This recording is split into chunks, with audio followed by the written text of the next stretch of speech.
નમસ્તે મિત્રો, અહીંયા આપણે કેટલાક પ્રશ્નો મૂક્યા છે. હવે એ પ્રશ્નોનું આપણે સોલ્યુશન જોઈએ. તો અવર્સ એટલે ખાલી જગ્યા સ્કૂલ.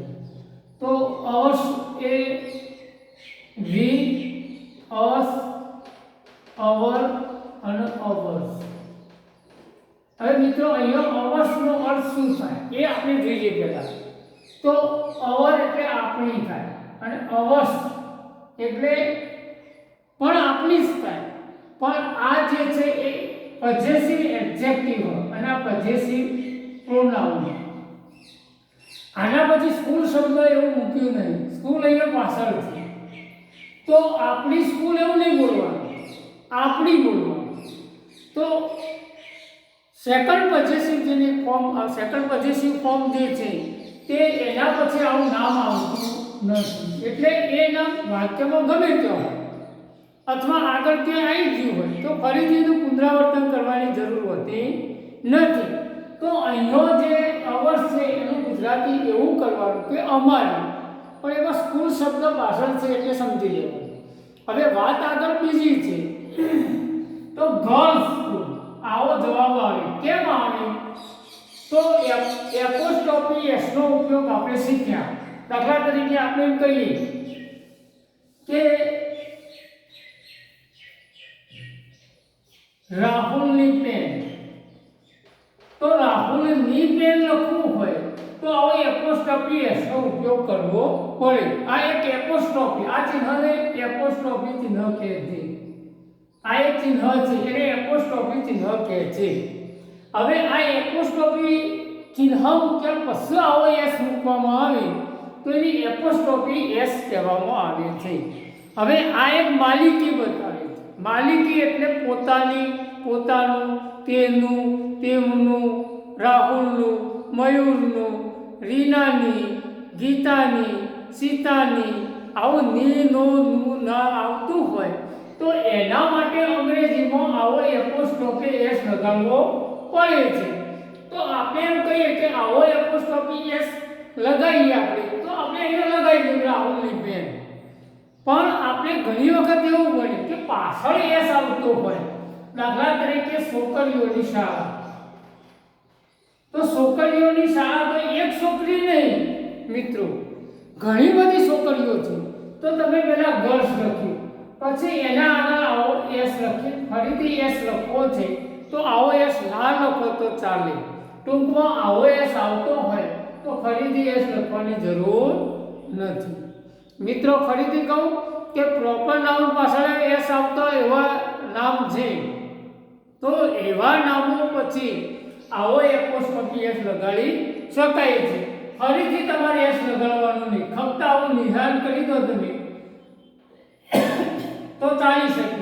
તો અહીંયા ગર્લ્સ સ્કૂલ કેમ આવે સમજી લો મિત્રો. હવે આખું વાક્ય ગુજરાતી કરીએ આપણે. તો અવશ્ય છે ખાલી જગ્યા સ્કૂલ. તો અમારી શાળા છોકરીઓની શાળા છે. તો એક છોકરી એવું બોલે છે કે અમારી શાળા, અમારી શાળા નહીં બોલવા, અમારી છોકરીઓની શાળા છે. જો મિત્રો બરોબર યાદ રાખો, અમારી છોકરીઓની શાળા છે. તો છોકરીઓની શાળા છે તો છોકરીઓની ની કહેવા માટે તમે આવું ચિહ્ન મૂક્યું. ફરીથી આવું ચિહ્ન મૂકવાની જરૂર હોતી નથી.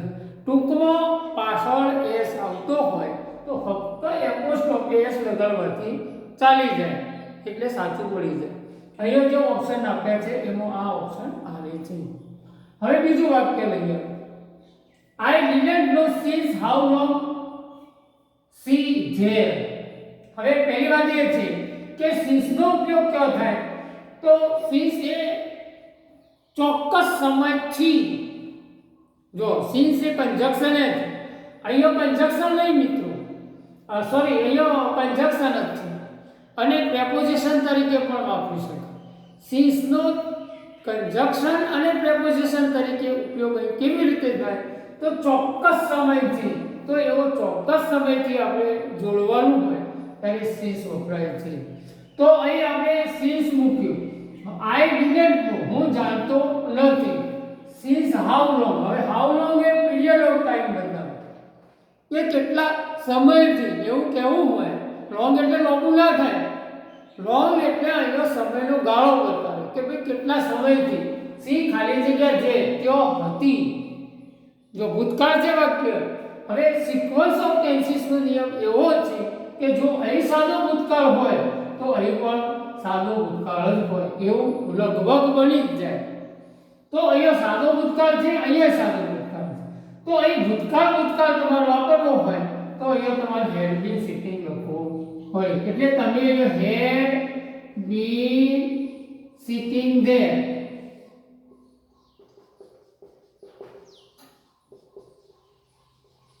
જો હવે અહીં તમે હેડ બીન સિટિંગ તો ચાલુ પૂર્ણ ભૂતકાળ.